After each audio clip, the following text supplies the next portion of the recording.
Hello à tous et bienvenue dans le podcast A2Change, le podcast dédié au change management. Je suis Lucie et aujourd'hui je reçois dans les locaux d'Exalt Victor Billet de Villemeur, Product Manager au sein du Tech Accelerator de L'Oréal. Il partage régulièrement sur LinkedIn, notamment sur les sujets de la tech, pour la rendre plus facile à vivre, à comprendre et à expliquer. Des contenus vulgarisés et riches en apprentissage. N'hésitez pas à aller le suivre. Le thème de cet épisode, c'est le change management dans les organisations agiles. Comment le change est-il incarné dans les organisations traditionnelles versus les organisations produits? Est-ce que les activités et les outils sont les mêmes? Le métier de change manager est-il voué à disparaître? Autant de questions que j'ai posées à Victor qui m'a partagé sa vision inspirante, mêlant change management, produit et UX. J'ai beaucoup apprécié mon échange en toute simplicité avec lui et j'espère qu'il en sera de même pour vous. Alors que vous soyez dans les transports, dans votre cuisine ou pendant votre séance de sport, bonne écoute et bienvenue sur A2Change.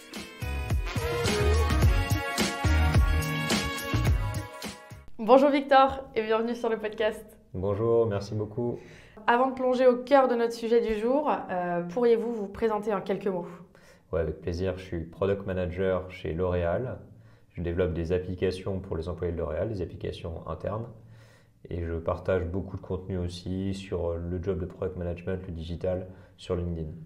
Est-ce que tu peux nous donner quelques éléments de contexte pour commencer? Notre thème du jour, c'est le changement dans les organisations agiles. Comment le change aujourd'hui, il s'insère dans les organisations?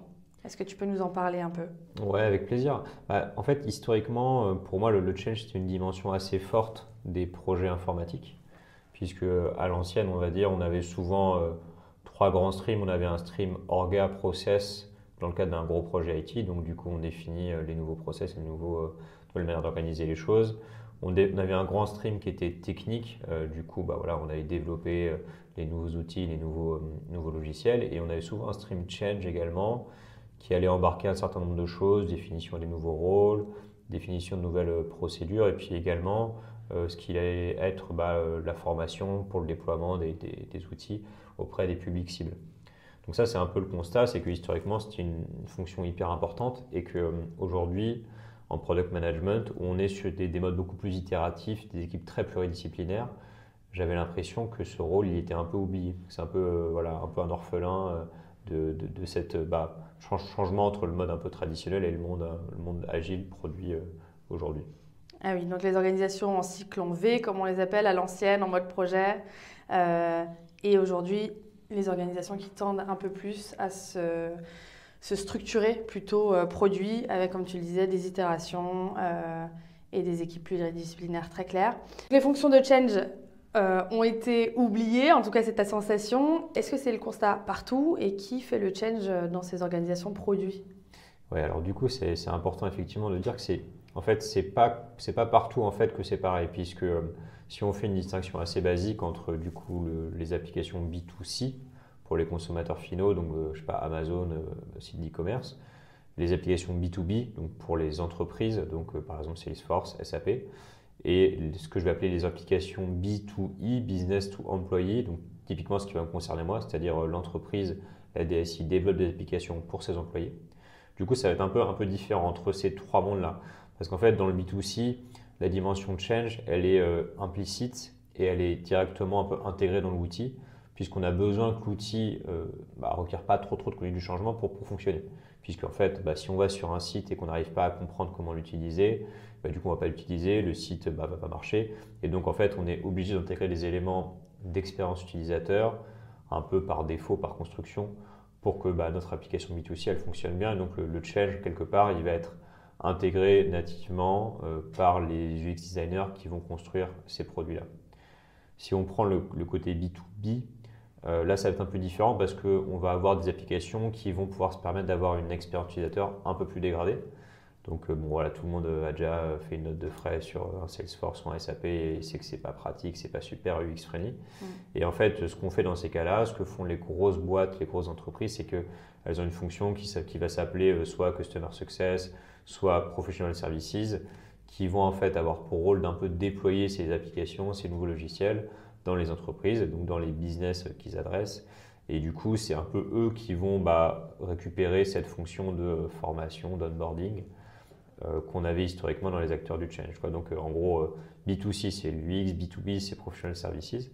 Et en fait, B2E, on a Professional Services, pardon, c'est les gens de l'extérieur. Exactement. Exactement. Typiquement, voilà, une entreprise comme AWS, vous avez des Professional Services, c'est comme des consultants qui vont aider à intégrer les solutions AWS dans la nouvelle entreprise. Et donc le B2E, du coup, lui, c'est un peu le parent pauvre de l'affaire. Parce que en fait, on a un peu le mauvais côté de l'application B2B, c'est-à-dire qu'on ne peut pas se permettre d'investir autant que dans une application B2C classique en termes d'UX. Et par contre, on ne peut pas non plus se permettre d'investir dans des Professional Services ou des Customer Success Managers parce que du coup, on est sur des applications internes pour les employés. Et donc, il y a une difficulté justement à faire prendre conscience que c'est important d'avoir cette dimension de change. Donc en fait, elle n'est pas directement incluse dans les équipes produits dans ce contexte-là, d'où le problème.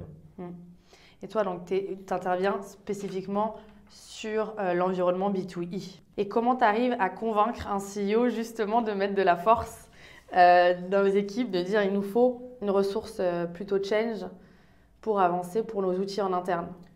Ouais, alors du coup, ce qui est intéressant, c'est qu'en fait, le problème, il est plutôt, en fait, il est assez facile à matérialiser. Parce qu'à un moment ou à un autre, si jamais les utilisateurs ne sont pas contents, ils ne vont pas utiliser, s'ils ne sont pas bien aidés sur la conduite du changement, ils ne vont pas utiliser l'outil. Et ça, que ça soit du B2C, B2B, B2E, on va le voir et ça ne va pas être pratique, quoi. Donc en fait, on va essayer de chercher à aider l'utilisateur justement à être accompagné dans ce changement-là pour que ça se passe bien. Donc typiquement, voilà, moi je travaille sur des applications métiers pour des chercheurs chez L'Oréal. Donc c'est des chimistes très concrètement qui vont mélanger des ingrédients à la paillasse. Donc enfin voilà, c'est comme des recettes de cuisine pour créer des produits cosmétiques. Donc des shampoings, des crèmes pour la peau, des parfums. Et donc en fait, on va essayer de les aider à bosser de manière digitalisée parce que c'est plus efficace. Mais donc ça requiert un peu de conduite du changement parce qu'en fait, justement, ces chimistes-là, ils ont bossé de manière très efficace pendant pas mal d'années tout seuls à leur paillasse à griffonner en fait sur des bouts de papier. Comment on les amène en fait dans un monde où tout ça est digitalisé, ce qui est plus efficace aussi évidemment, mais il faut réussir à le faire comprendre. Et donc du coup, une manière d'adresser, en fait, je pense que la réponse est un peu dans la question, c'est-à-dire qu'on a vu quand on a un peu délimité le problème qu'il y avait un peu deux sujets, un peu deux phases. Il y a la phase amont UX, et ça c'est comme ça que le B2C y répond. Et on a la phase, du coup, le côté B2B où justement c'est plutôt post-développement, au moment de l'utilisation, qu'on va aider l'utilisateur. Donc en fait, il y a une sorte de distinction, je pense, de change à mettre en place sur la partie avant développement et sur la partie après développement. Ce qu'on va appeler en gros le discovery pour la partie avant développement et donc la côté UX, et ce qu'on va appeler souvent grosse, qui va correspondre à un moment où le produit est développé, plutôt mature. Et en tout cas, le spectre fonctionnel est assez stable. Et donc là, justement, on va avoir un travail à faire à ce niveau-là pour aider l'adoption, pour aider l'utilisation. Donc je pense que c'est à ces deux niveaux qu'il faut faire des actions. Et donc très concrètement, on va essayer du coup, en phase du discovery, d'intégrer des bonnes pratiques UX, ce qui va en fait avoir un double avantage. Le premier, c'est qu'en co-construisant, on va déjà commencer à construire des applis qui soient plus intuitifs. Peut-être pas au niveau dans Amazon, mais ça sera quand même un peu mieux. Et ça, c'est le premier truc. Et donc, ça veut dire que ça facilitera quand même à un moment ou à un autre l'utilisation de l'outil. Et la deuxième chose, c'est qu'en tant que tel, un travail de co-construction, comme on peut le faire quand on fait l'UX avec des focus group, des entretiens utilisateurs, des workshops, des choses comme ça, c'est aussi une manière d'inclure les utilisateurs dans la démarche et en fait de les sensibiliser au changement, de commencer à leur montrer que les choses elles vont évoluer. Et donc, c'est une manière aussi de les motiver, de leur faire de conduire le changement, en fait, très concrètement. D'autant qu'en fait, souvent, ce qui se passe, c'est que quand on construit avec des utilisateurs en amont, derrière, c'est des bons ambassadeurs pour en parler auprès de leurs collègues et donc conduire le changement également à leur niveau, de manière un peu plus horizontale, pair à pair, et non pas du haut vers le bas avec des décisions très, très stratégiques et imposées par la hiérarchie. Donc ça, c'est le premier champ la première manière de faire, vraiment sur les phases amont. Et en fait, sur les phases aval, post-développement, les phases de grosse, on a également du travail à faire là-dessus, puisque en gros, si je schématise, la phase de grosse, en fait, elle va avoir pour objectif de grossir la base d'utilisateurs. Donc on a un produit qui globalement fonctionne, les utilisateurs, on a une petite base d'utilisateurs qui est contente de ce produit, et on a envie de l'étendre à tout le marché concrètement, donc c'est-à-dire tous les utilisateurs susceptibles de l'utiliser, pas uniquement notre petite base d'utilisateurs sur laquelle on avait commencé à déployer. Et en fait, là un modèle une manière un peu de modéliser la chose, c'est que en gros, il y a le moment où l'utilisateur il en entend parler du produit. Donc là, c'est mon chimiste, du coup, en fait, il va entendre parler d'une manière ou d'une autre de cet outil. Ça peut être une communication institutionnelle, ça peut être un dialogue avec son manager, ça peut être un de ses collègues qui lui dit. Mais en tout cas, cette première étape où on entend parler du produit, elle est cruciale. Parce qu'en fait, si jamais typiquement c'est une communication très institutionnelle, peut-être que ça va être un peu plus mal perçu. Je pense que le mieux dans ces cas-là, justement, c'est plutôt un truc assez horizontal où c'est un collègue qui en parle. Parce que du coup, on a quelque part l'idée que c'est quand même positif et on est un peu biaisé par la personne qui nous le dit. Donc il y a ce côté un peu d'acquisition de l'utilisateur sur lequel en fait le change a son rôle à jouer. Et ensuite, une fois que l'utilisateur il a entendu parler, il va falloir le former à utiliser l'outil. Il va falloir en fait qu'il comprenne comment ça peut l'aider dans son quotidien, comment ça lui délivre de la valeur. Et là, typiquement, on est vraiment sur des problématiques d'onboarding, de training, qui sont historiquement très prises en charge par le change manager. Et donc en fait, là, c'est un peu la même chose. Nous ce qu'on essaie de faire justement, c'est d'avoir ce réseau d'ambassadeurs qui vont donc pas seulement faire parler du produit, ils vont pas seulement permettre aux gens d'en entendre parler, mais qui vont aussi être capables d'expliquer la valeur ajoutée, de commencer à former, et du coup que ce ne soit pas juste je connais ce produit, mais je comprends que ça a de la valeur ajoutée pour moi. Et donc ça, c'est ce qu'on va appeler l'activation en termes grosses au marketing, quoi. Mais disons que ce qui est important de bien voir, c'est que c'est un niveau supplémentaire dans la conduite du changement. C'est qu'on a passé un palier en termes d'engagement de l'utilisateur dans sa relation avec le produit. Et du coup, après, on va dire schématiquement, la troisième grande phase, ça va être tout ce qui va être utilisation dans le temps, rétention. Et donc là, c'est mon chimiste, du coup, il aime bien cet outil-là, il a compris la valeur ajoutée, mais en fait, une fois qu'est passé un peu le momentum, l'effet de mode du moment, est-ce qu'il va continuer vraiment dans le temps à l'intégrer dans ses pratiques, dans ses habitudes? Et là, du coup, ce qui va être important, donc ça va être plusieurs choses, je pense qu'il y en a deux principales. La première, ça va être de vraiment mesurer cette utilisation dans le temps, vérifier que ça continue à être soutenu. Et donc là, typiquement, ça va passer par nous, ce qu'on fait beaucoup, des métriques qu'on va tracer dans le temps avec, par exemple, des outils comme Google Analytics, qui en fait, tout simplement, nous permettent d'avoir une vision assez claire de sur quelle page l'utilisateur passe du temps, combien de temps il passe en général quand il fait une session sur l'outil, c'est quoi la page la plus populaire parmi les utilisateurs. Et ça nous permet d'avoir une vision un peu plus claire de comment il utilise. Et donc ça va être important justement parce que ça nous permet de dire ok, tiens, c'est intéressant. On pensait que les chimistes utiliseraient l'outil de cette manière-là et on voit qu'en fait, c'est pas exactement ça. Il y a une forme de contournement. Et donc ça, c'est des insights, des éléments qu'on apprend qui sont très instructifs et très utiles. Donc je dirais, il y a un côté un peu quantitatif qu'il va falloir suivre pour être sûr que dans le temps, l'outil soit bien utilisé. Et il y a un autre truc aussi qui est, je pense, assez primordial, c'est en fait réussir à créer une forme de communauté d'utilisateurs. Donc on a commencé à le faire avec les ambassadeurs, mais en fait il faut continuer à le faire dans le temps. Donc nous typiquement, chez L'Oréal, on a une boîte quand même qui est mondiale. Donc en fait on a des gens dans différents pays. Et évidemment, c'est clair, mais c'est pas facile de synchroniser tous ces gens-là, parce qu'avec la distance, on a plus de mal à se comprendre, à s'entendre. Il y a des problèmes de barrière de la langue, il y a des problèmes de décalage horaire. Et donc en fait, typiquement, sur une application sur laquelle je travaille également, alors c'est pas pour les chimistes, c'est une sorte de plateforme de partage de connaissances pour les profils de data scientists. Et typiquement, là, ce qu'on a fait, c'est qu'on a essayé de splitter, on a splitté en trois le monde, entre, on va dire, l'Europe, les États-Unis, enfin la partie Amérique du Nord et l'Asie. Donc alors, c'est un peu plus compliqué parce qu'en fait il y avait quand même l'Asie du Nord côté donc Chine, Corée, et puis en fait il y a aussi l'Asie du Sud avec en pratique Singapour et l'Indonésie. Mais disons qu'on a un peu splitté en trois zones avec des ambassadeurs locaux qui eux en fait ont pour rôle d'animer le réseau de data scientists au niveau de leur zone géographique. Et ça c'est très puissant dans le temps parce que en fait, à un moment, tout le monde aime bien être efficace à son boulot, tout le monde va avoir envie d'utiliser un produit qui lui permet d'être efficace.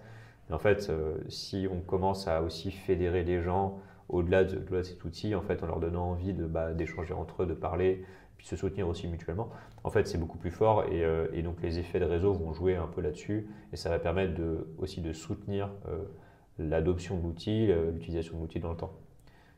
Voilà, c'est toujours un peu les paradoxes des réseaux sociaux où en fait, un réseau social, il n'a aucun intérêt si on est tout seul dessus et puis en fait, quand il y a plein de gens dessus, il a encore plus d'intérêt, quoi. Donc c'est exactement sur cette logique-là qu'on essaie de capitaliser et c'est je pense, un driver, un facteur important pour avoir une utilisation un peu soutenue dans le temps de l'outil et donc ça contribue à cette conduite du changement du coup. Très intéressant sur la communauté d'ambassadeurs. Enfin, voilà, on retrouve tous les éléments du change. Moi, ma question, c'est qui porte ça? Comme tu m'as parlé de 2 rôles UX and Growth, est-ce que du coup, c'est des rôles qui existent déjà en interne et qui vont être formés au change?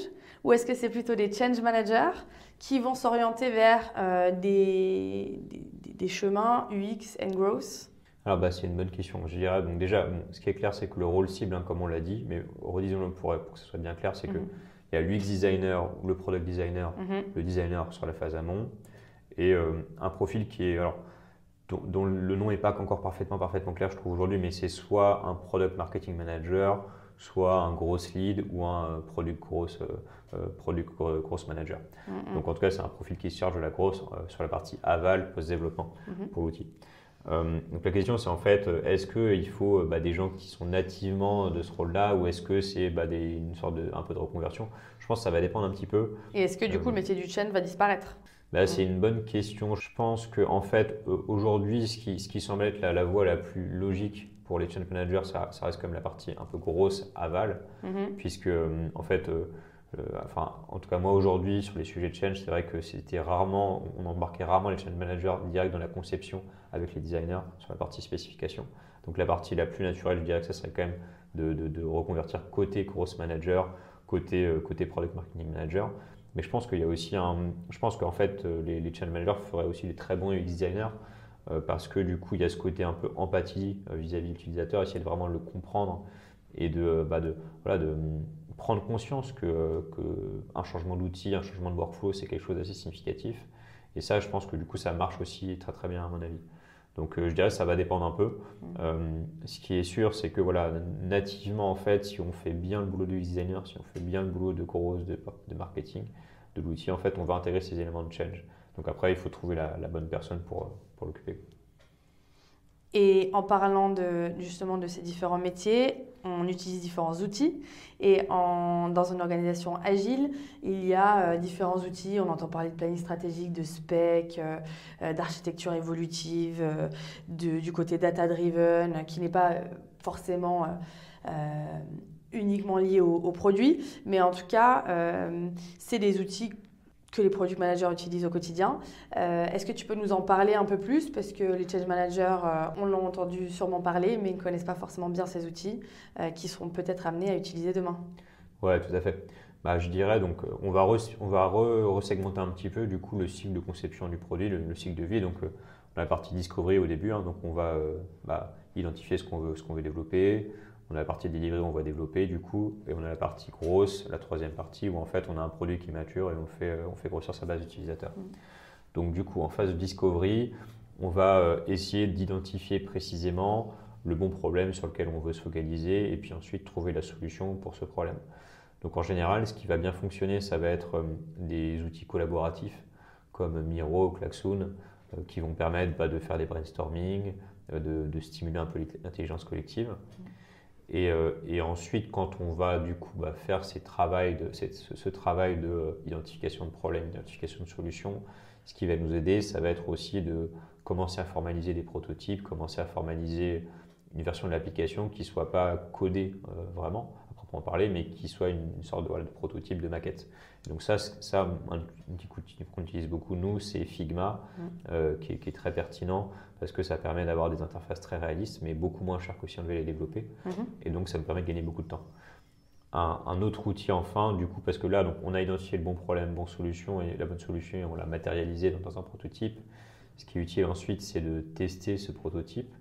Alors, historiquement, moi, quand je commençais à bosser, tester des prototypes, c'était un truc assez fastidieux, pas évident, parce qu'en fait, on se mettait à côté de l'utilisateur, on lui montrait, puis on prenait ses commentaires, où on se mettait derrière lui à l'observer. Maintenant, on a des outils comme Maze comme le labyrinthe en anglais, qui permettent en fait de paramétrer des campagnes de test pour l'utilisateur et on envoie juste un lien et en gros Maze se branche sur Figma et on peut créer une sorte de jeu assez interactif où l'utilisateur il va se balader, on va lui poser des questions de temps en temps et c'est très efficace pour justement valider que le prototype qu'on a fait, il permet bien de répondre aux besoins qu'on a identifiés.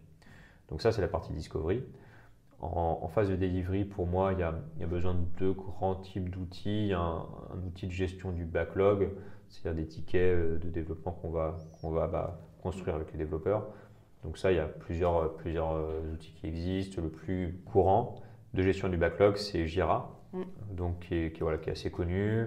On a d'autres outils, je sais pas, ServiceNow, Trello, qui marchent aussi, qui fonctionnent bien. Le tout, c'est d'en trouver un qui convienne bien et puis ensuite de l'utiliser dans le temps. Donc, gestion du backlog, premier outil là pour le delivery. Un deuxième type d'outil dont on va avoir besoin, ça va être un outil de gestion de la documentation. Donc, en fait, pour tracer un peu les spécifications, c'est-à-dire la description de ce que doit faire l'outil. Et en fait, on a aussi beaucoup de documentation qui va être générée par les entretiens, les échanges qu'on va avoir avec les utilisateurs. Donc, on a besoin d'un outil pour faire ça. Confluence marche bien. Mais Notion également, et voire même SharePoint, si on n'a pas mieux, ça fonctionne évidemment. Donc voilà, on a ces deux outils-là. Il y a souvent un troisième type d'outil qu'on voit, en plus du coup de backlog, documentation, qui est des outils de road mapping pour visualiser en gros le planning. Donc là, vous avez, je crois, Product Board qui fait ça typiquement. Enfin, voilà, en tout cas, c'est des choses qu'on voit apparaître aussi. On peut le faire également avec Notion d'ailleurs. Donc ça, c'est les trois types d'outils, je dirais, pour la partie delivery. Et ensuite, pour le gros, c'est un peu moins clair en fait, le type d'outil qu'on va utiliser de manière hyper précise. Moi, je dirais que dans un premier temps, on a besoin d'avoir des analytics, des données d'usage. Donc ça va être typiquement, comme je disais, un Google Analytics qui va nous permettre d'avoir ça de manière très quantitative. On a des outils aussi comme Hotjar qui permettent d'avoir des insights plus qualitatifs. Donc Hotjar, c'est un outil qu'on va brancher pareil sur l'application et il va enregistrer des sessions d'utilisateurs. Donc ça va nous permettre d'avoir vraiment une visibilité hyper claire, très transparente sur comment l'utilisateur utilise notre outil. On va voir si, par exemple, ils ont du mal à effectuer une action particulière. On va voir s'ils sont frustrés par un bouton qu'ils n'arrivent pas à trouver, par exemple. Donc ça, c'est très efficace aussi pour avoir des insights plus qualitatifs.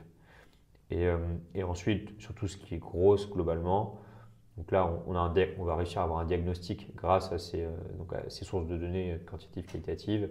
Ensuite, derrière, il va falloir mettre en place des actions pour susciter et stimuler cette grosse. Et là, il y a plein de choses différentes qui peuvent marcher. Donc ça va pouvoir être, pour le faire de manière assez un peu en vrac, en gros, on va pouvoir faire évoluer des choses dans l'application, donc bouger des features, mettre des petits écrans, des petits champs de texte justement pour mettre l'accent sur quelque chose ou quelque chose d'autre. On va pouvoir faire des campagnes de mailing, d'emailing pour pouvoir faire de la pub sur certains aspects. On va pouvoir peut-être écrire des procédures ou des formations pour aider les gens à mieux comprendre comment l'utiliser. Ça va un peu dépendre. Ce qui est sûr, c'est que ce qui caractérise le gros en général, c'est que le résultat attendu est toujours très clair, mais les moyens sont en fait pas du tout réduits, hyper diversifiés. Donc voilà, ça va un peu dépendre en fonction du besoin en question. Et avec ces trois phases-là, Discovery, Delivery, Growth, est-ce que tu pourrais nous dire, j'imagine que ça dépend des projets bien sûr, mais c'est quoi la répartition de temps ? Combien de temps tu passes sur la phase Discovery, Delivery, puis Growth ? En gros, moi je dirais que Discovery, quand même, il faut garder des cycles Discovery assez courts. Donc je dirais 1 mois et demi, 2 mois. Ok. Delivery, je dirais qu'il ne faut pas que ça soit trop long pareil. Mais du coup, on va dire pour 1 ou 2 mois de Discovery, 3-4 mois de Delivery, c'est pas mal. Du coup, là, le gros, c'est un peu plus étendu potentiellement, parce qu'en fait, on va peut-être pouvoir faire grandir à l'infini la population d'utilisateurs, donc ça va dépendre. Donc ça peut être beaucoup, ça peut être typiquement sur 2 mois de Discovery, 4 mois de Delivery, on va peut-être avoir 1 an et demi de grosse, où justement on va essayer de faire grandir, de nourrir cette communauté d'utilisateurs. Un point qui est important, c'est que en fait, en général, le mieux, c'est quand même de faire un petit cycle de discovery, je sais pas, de 1 mois et demi, de commencer à développer, puis de continuer à faire de la discovery en parallèle, et d'avoir du coup de la discovery et du delivery en continu, et même en fait d'anticiper la grosse très vite. Donc en fait, ça, c'est des durées qui sont un peu fiches dans le temps, mais en soi, le mieux, c'est quand même de paralléliser tout ça, parce qu'il y a des éléments qui vont être très utiles. Dès la phase discovery, se poser des questions de grosse, ça va être très utile. Et l'équipe type pour mener ce genre de projet, toi sur un outil en interne, tu peux nous la décrire ? Ouais, bonne question également. Moi, je dirais, alors de manière assez basique, encore une fois, il y a plein de discussions sur quel bon profil il faut, comment organiser ça. C'est pas une science exacte. Moi, je dirais que pour 5-6 profils techniques, donc développeur, back-end ou front-end ou full stack, ça peut être aussi des data scientists, des data eng, mais en gros des profils techniques. 5 ou 6, il faut, je dirais, un profil fonctionnel comme un PM ou un product owner. À plein temps, du coup, quand je dis 1, c'est vraiment à 100%. Je pense que 50% d'un UX designer, ça peut faire l'affaire, mais ça va dépendre un peu de l'intensité UX du produit, donc ça peut être 100% parfois. Je dirais qu'il faut également un profil un peu expérimenté technique, donc ça peut être un tech lead, ou ça peut être un lead dev. Donc si c'est un lead dev, en général, il est inclus dans les 5-6 personnes techniques. Si c'est un tech lead, il va être en plus, et il ne sera pas forcément à 100%, pareil, peut-être à 50%. Et ensuite, sur le rôle, du coup, un peu la partie grosse, du coup, je dirais qu'il faut, je pense qu'un 50%, entre 30 et 50% d'un product marketing manager et ou d'un gross lead ou d'un product growth manager, ça marche à mon avis. Donc, c'est à peu près ça. Donc, des ressources techniques 5 et 6, un PM ou product owner à plein temps, 50% d'un UX designer, 50% d'un tech lead. Et après 50% d'un product marketing manager ou d'un product growth manager. Très clair. Eh ben, écoute, merci beaucoup pour cet échange. Est-ce que tu as des livres ou des podcasts ou des ressources qui t'ont marqué? Alors oui, avec plaisir. Donc je vais conseiller peut-être un newsletter et un livre et un podcast. Alors podcast, moi je vous conseille Clé de voûte qui est très bien pour les product managers, mais je pense que pour les change managers également c'est très intéressant. Clé de voûte. Par Timothée Frein. En termes de newsletter, moi j'aime beaucoup la growth semaine de Yann Leonardi. C'est hyper intéressant et très bien fait sur le growth et le marketing. Et un livre qui m'a beaucoup plu récemment qui s'appelle The Cold Start Problem, donc le problème du démarrage à froid. Qui est en fait la métaphore de quand on démarre une voiture et que le moteur est hyper froid, du coup on a du mal. Voilà. C'était pour les anciennes voitures en tout cas.